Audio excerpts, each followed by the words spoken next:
From earaches to strep tests, there's Minute Clinic at CVS. See a provider, fill a prescription, and grab essentials. Or see us online with telehealth options. That's healthier made easier. Visit Minute Clinic at CVS today. Services vary by location. See minuteclinic.com for details.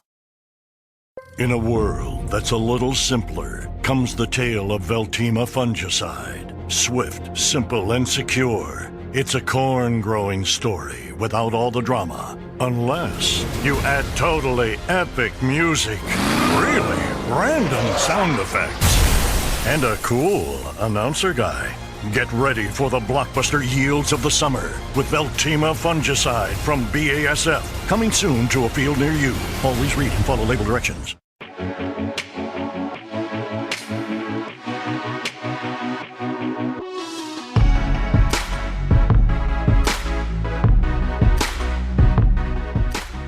What is up, everyone? It is December. It's, I think, Thursday. I don't know. It's whatever day of the week. I'm not Stevie. I'm Grant Neefer taking over for Stevie. He's out this week, and I believe the next week. So me and Carlucci are both taking over the hosting privileges. Sorry, you're stuck with us for a little while, but Stevie needs a well-deserved vacation. But this is the morning grind. It's going to be a short one. Only 3 games on the slate, but guess what? I don't have to do it alone here. I am joined by Christy Metzger. Yeah, I get it right. It's been a long day.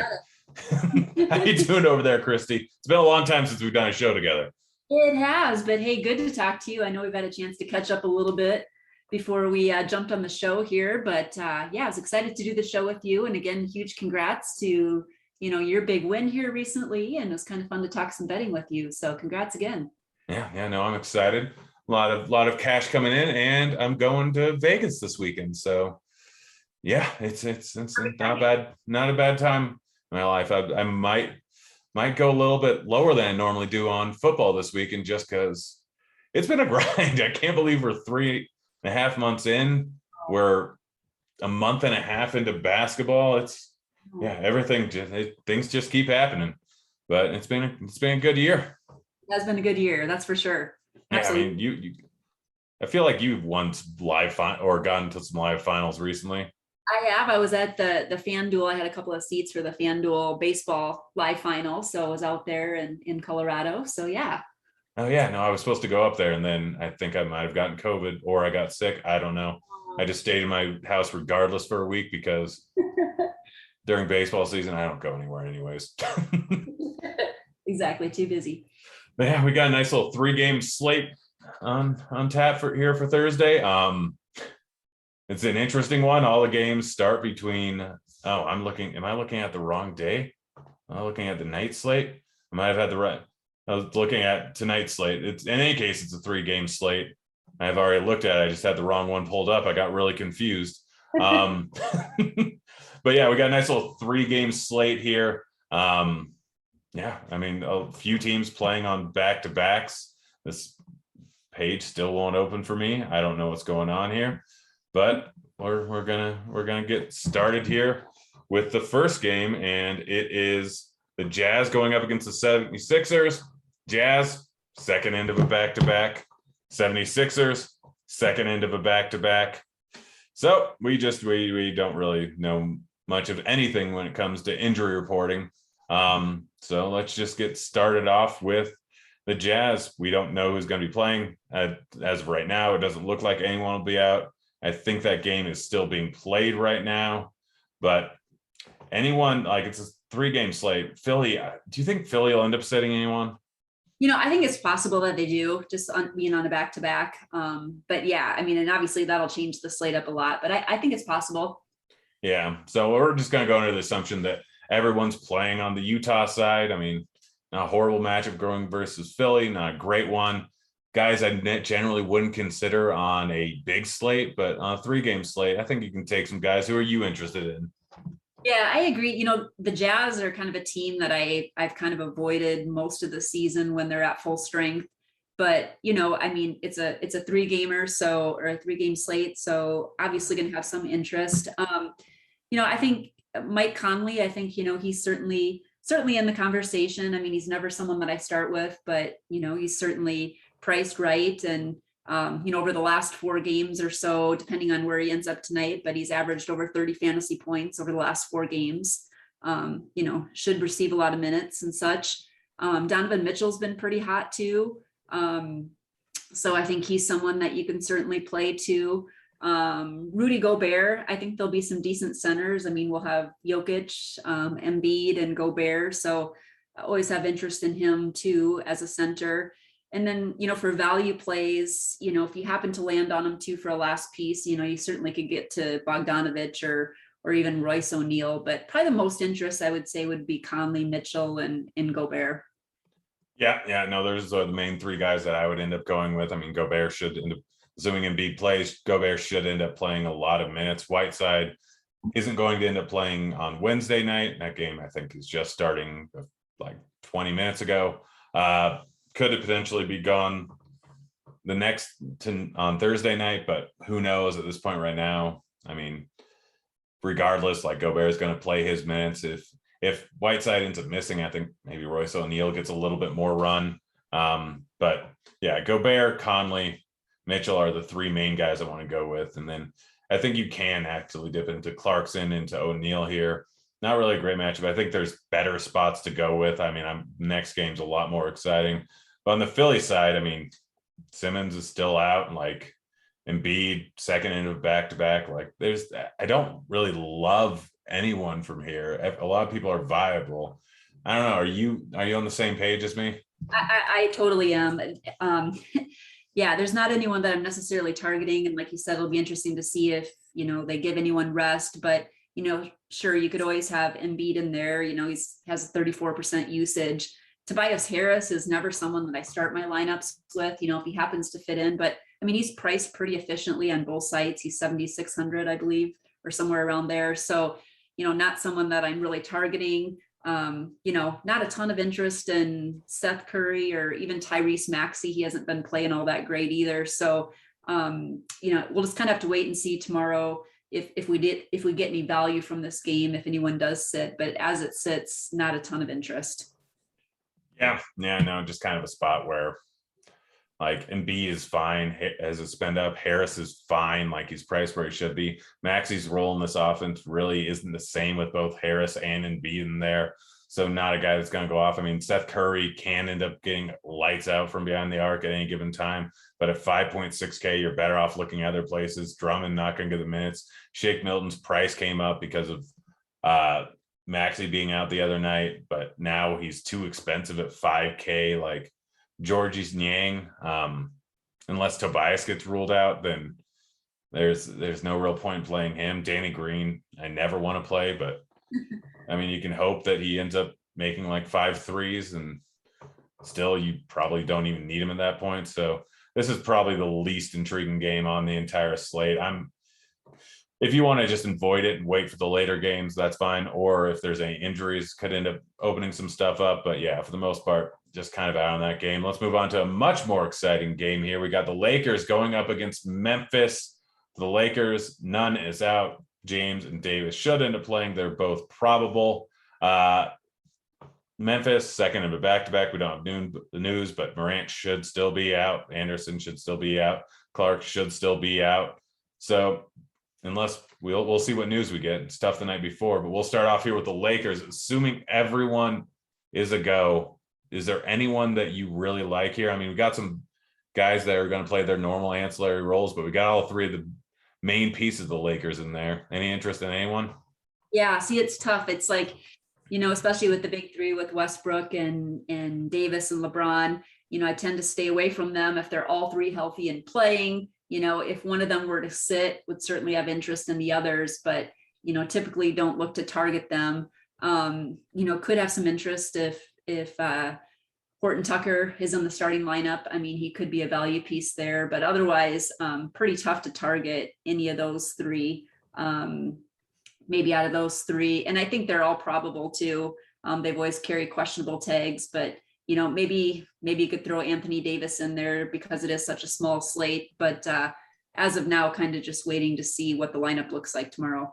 Yeah, I mean, if they're all playing, then I think James is still a decent spend up. I know he didn't do great the other night, but he still ended up with 30 real life points. Look at his last 5 outings. He's been up over 50 in 4 out of 5 of them, been close to 60 or over 60 in 2 of them. I think James is in play. I think Monk, didn't do great the other night, but could end up playing his normal 25 minutes. He can end up scoring 25, 30 points. I think he's a viable guy. Mello, if you're really looking for stuff and we don't get other injury news, worst things you can do at 4.5K, but I have a ton of interest on the other side of the game. I mean, Memphis did not do what I thought they were going to do tonight. Bain was one of my favorite plays on the entire slate. I bet his over on points. I bet his over on rebounds, his rebounds, points, and assists. Bet him to get 25 points, bet him to get 30 points. Yeah, just really did not go well. But I'm willing to go right back to the well tonight. Bain at 6,900. I know he had an off night. He occasionally has an off night, but over 40 points in 2 of the last 3 games. The guy is shooting. It's almost better for the slate. They did terrible and lost me a ton of money today because now people are not going to be on him. Absolutely love Bain here. Triple J, a pretty solid option. Brooks, not a bad option. I mean, 40 in the game against Miami, sitting at around a 30% usage without Morant there. He's just going to keep chucking the ball. Doesn't get a ton of ancillary stats, but if he ends up getting hot, he's a guy that you can use. I don't hate Tyus Jones. Adams, never really know how many minutes he's going to end up getting, but he's been playing well recently. I mean, it's a fast matchup versus the Lakers. It's a bad defensive matchup versus the Lakers. Like, this is going to be a high-scoring Memphis team, I think, tonight. I think Bain is by far my favorite play, but Jackson, Brooks, Tyus Jones, Adams, I'm willing to go with all of them. Yeah, absolutely. I agree with you. I mean, Brooks and Jackson are just seeing huge, massive usage and fantasy point per minute, with Morant off the floor. So like them both, I'm right there with you on Bain. Just makes a fantastic play. Tyus Jones, his price has crept up there, but I still think, he's underpriced for his role with Morant out. So yeah, like all those guys, think it's going to be just a great spot to get some fantasy production. So I think, you can't go wrong having even, a good 3 Memphis players in your lineup, if not 4. Yeah, if I'm doing 3 or 4, I guess a small slate, but I don't think I'd go more than 2 of Baines, Brooks, and Jackson. Like, I think 2 of them can go off in a game. In fact, we've seen it most games since Morant's been out. 2 of Jackson, Brooks, and Bain end up going off for a pretty decent overall game. So I think I'd limit in lineup HQ max of 2 of those, but throwing in Adams and Melton or Jones is not the worst, or even Tillman, not the worst idea in the world on this slate. But yeah, this is just a beautiful, beautiful spot right here. All right, let's move on to the last game of the night. Real short slate. I'm not unhappy about that. We got Denver going up against San Antonio. Denver, same guys as always out. We got Murray, we got Porter Jr. They're on the second of a back-to-back. They're currently in overtime right now. So who knows if someone's going to be resting. On the San Antonio side, I don't know if Kelton Johnson will play. I don't know if Vassell will end up playing. Don't have an injury report for that, but hopefully they don't set anyone on the second of a back-to-back. Let's start off with Denver here. On most nights, I only have interest in Jokic. 3-game slate, I still can't really find a reason to play anyone else. Yeah, absolutely. As I'm looking at it too, Jokic to me is really the play. Barton and Gordon and some of those guys are really priced up. And Gordon really doesn't play as well with Jokic in the lineup. Unless Jokic was out, I'd have more interest in him. But yeah, to me, I think, Jokic is kind of the guy that I'm probably targeting the most. Yeah. Barton, he's priced where he should be. He's always priced a little bit high considering they don't want to price him too low if Joker ends up going out, because then everyone plays him. Same thing with Gordon. Morris is priced where he should be. I think he's the most likely guy on Denver outside of what's his name to give you a little bit upside. Jeff Green, he had a little string of putting together some nice games. He's done decent recently, but right. I don't think I want to go with him. It really is just Joker, and I hate it because every single night, Denver, it's even if they're in a good spot where I want to game stack it, all I can throw in is Joker. But he can get 70 points any given night pretty easily. But I mean, that's just how it is. San Antonio on the other side, though, definitely more interesting. I think Pearl is one of my favorite plays on the slate. Like, he hasn't had a huge game recently, but he's just been consistently putting up good games. One of these nights, he's going to end up getting a 20-point double-double and end up with several blocks in here. He's probably one of my favorite plays on the slate. Murray, pretty solid overall play. White, been getting some nice run and been doing pretty decently, put up 26 points the other night. And then if Keldon Johnson or Vassell ends up missing, I mean, I have to assume Dougie McBuckets, Lonnie Walker, maybe Bryn Forbes could be in for a pretty decent night at some value. So we'll have to wait and see on that. But how are you handling this based on the small amount of information we have right now? Yeah, no, I completely agree. And I was looking at the pricing too, Pirtle 6,400, just a fantastic play. Completely agree. Derek White too. I actually really like him, have a ton of interest in him at 6,300. He's actually priced up a little bit more on FanDuel. I think he was in the 7K range the last couple of games, but I mean, he's been getting the minutes. There's certainly upside there. So I like both those guys. And like you said, there could be some value in there depending on Keldon Johnson, if he plays or not. So yeah, you could throw McDermott in there, potentially Walker and Forbes, like you mentioned too. And then, Deontay Murray, I mean, is always a great GPP play too. So, it's always weird because, a couple of years ago, Spurs were a team that we didn't really target all that much, but, they're ranked 6 out of 30, for pace of play. And there's just a lot of good guys in this game as well. Yeah. Right there with you. That was a short one. Let's get to the morning grind game here and get on out of here. Play under 5K to go 7X. Who's your salary saver on the slate today? Okay, so for under 5K, I think I'm gonna go. Let's see here. Yeah, it's a tough one today. It is a really tough one. I know. I was looking at that earlier too.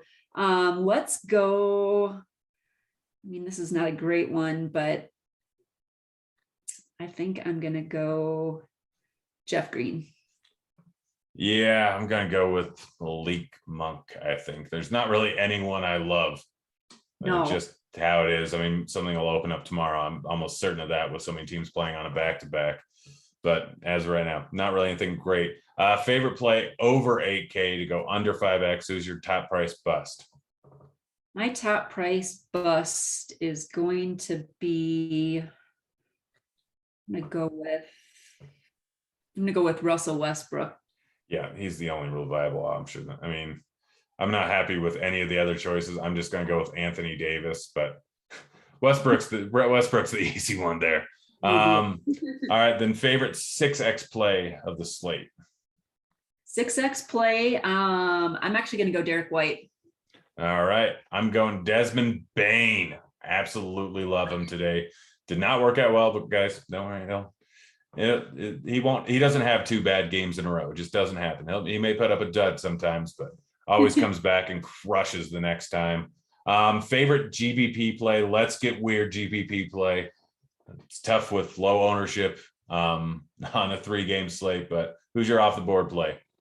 Off the board play. Let's go with, oh boy. Got a couple guys here. I'm gonna go. I think I'm just gonna go with McDermott. Yeah, I like that, and especially with Keldon Johnson and Vassell end up sitting. I'm gonna go with Steven Adams, 5.1K. I mean, he's good for a good night every once in a while, and then. Any bets you like? I don't think there's really anything out right now. I mean, I always like big slates, but on small slates the night before, it's just they're like part of these teams are still playing. We really don't have anything. So I guess, I mean, I can basically tell you now that Bane is going to come in either at 16.5 or 17.5 points. And I am going to hammer the over on Bane points once again. Probably hit the over on Bane 3-pointers, hit the over on Bane 20+ points on FanDuel and 25+. I can almost guarantee I'm writing that up in the morning over on Scores and Odds. But you got anything, or just because there's no lines out? Yeah, there really isn't. But yeah, no, I like your Bain call for sure. Yeah. All right, guys. Well, that's going to do it. Check out the football podcast that I will be recording here shortly. If you haven't already signed up for Thrive Fantasy, sign up using promo code Grinders. They're going to be hosting a contest that is going up against Will, Chief Justice 06, as you may know him, where first place gets a winner or gets a year of, I believe, Scores and Odds and RG. Don't quote me on that. Second and third place get a year of Scores and Odds. And anyone who beats Chief Justice 06, which maybe no one, because he is very good at this, ends up getting 5 days of free Scores and Odds, where you can find out my picks all the time. Christy, any last minute thoughts before we get on out of here? No, I don't. I like your Bain call for tomorrow. I think a couple of those Spurs guys are interesting. So no, good to see you. Good luck everyone tomorrow. Yep, guys, just remember, play Desmond Bain. We're out of here. See you, kids. Care has the power to bring kindness where it's needed. It brings out the best in every one of us. It doesn't just see people. It takes time to understand them. It puts the needs of others ahead of its own. And when you start with care, you end up with a very different kind of bank. Truist. Truist Bank, member FDIC. Macy's last-minute gift sale ends tonight, so hurry in for amazing gifts now while there's still time. Not sure what to get? Give a Macy's gift card and let them choose the perfect gift. Plus, it's your last chance to spend your Macy's money, even on specials they'll love. And get your gift orders faster when you pick up in-store or curbside, now at Macy's. Details at macys.com/Macy's Money. Savings off sale and clearance prices, exclusions apply.